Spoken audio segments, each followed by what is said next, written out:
I am here to tell you to just stop. Stop mistaking vague meetings for progress. Start solving real problems together. Stop stockpiling backlogs you will never build. Bring clarity to what matters now.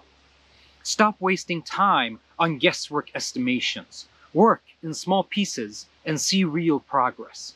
Stop haggling over salaries. Define performance clearly and pay accordingly.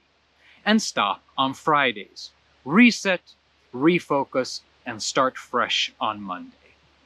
This is the Brutalist Manifesto for Managing Development. It calls to an end to the theater surrounding how we work. The theater of new titles without new mandate. The theater of a calendar packed with meetings. And the theater of sprints that are just more of whatever we were doing last sprint. Because reality is not impressed by your theatrics, but it will budge if you look it in the eye, find the cracks, and push there. The first reality you need to face is that you are human, and so are the people working for you.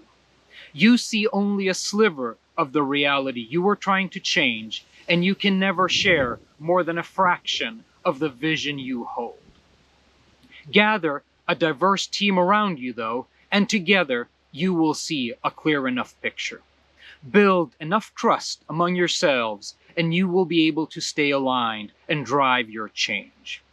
If this sounds impossible under the pace and pressure you face, remember, SWAT teams lead with trust and values, and your reality is no messier than theirs.